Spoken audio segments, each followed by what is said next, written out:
So the next one I want to do is a seed milk. Okay, what's the difference between nuts and seeds? All right, so the difference between a nut and a seed. Well, a lot of people have nut allergies, so that's one good reason to go to a seed. But there's a lot less fat.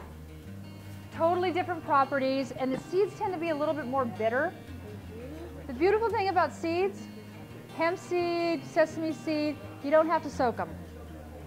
Every nut and seed has a different nutritional value, and you want to get a conglomeration. You want to have a, what is it, cornucopia of nuts and seeds in order to get all the minerals. Minerals are very high in seeds, okay? But we're so used to having just almond milk, we get into a routine, right? And we have the same thing over and over and over again because it's easy.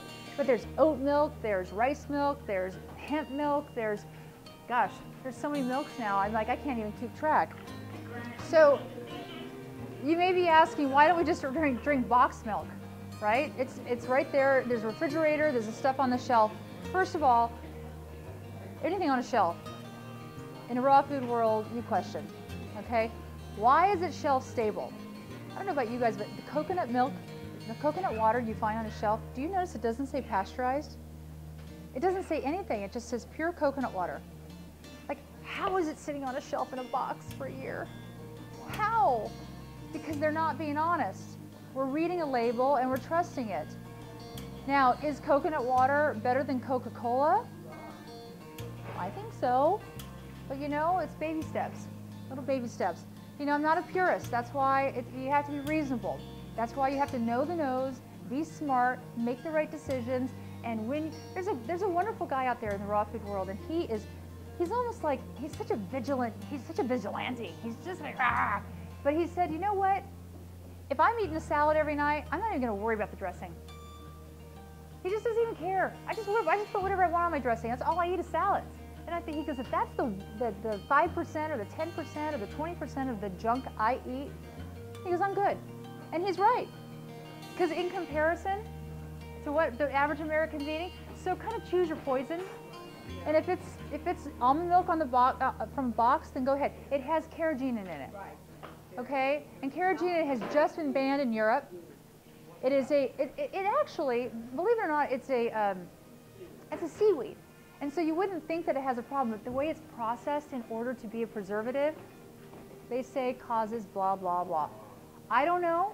We don't know. Science is constantly changing. I mean, they told us coconut oil was going to give us a heart attack, and now they're telling us that you need to have it to lower cholesterol. So, you know, just stay old long enough, and you'll figure out what's happening next. Does anybody know what makes a complete protein? You're going to love this. You got complete, yeah, everything in it. It's complete, right?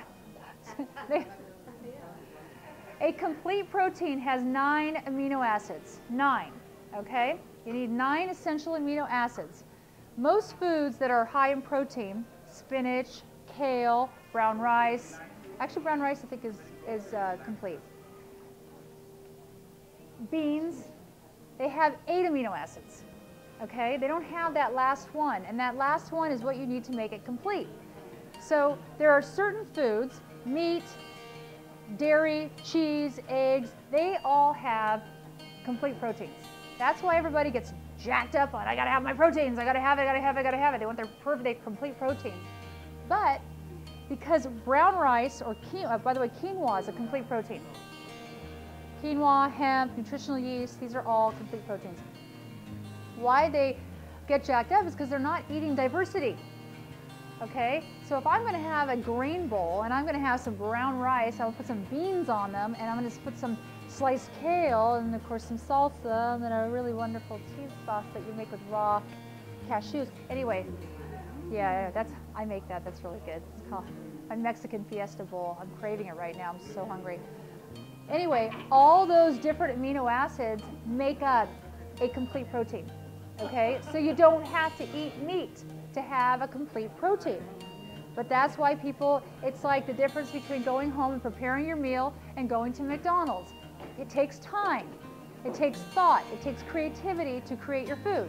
It doesn't take any thought or creativity to go down to a drive-thru, right? So that's what we're doing, is we're creating creativity, we're making creativity in our food, we're creating diversity. The more diverse of the foods you eat, the more nutrients you get.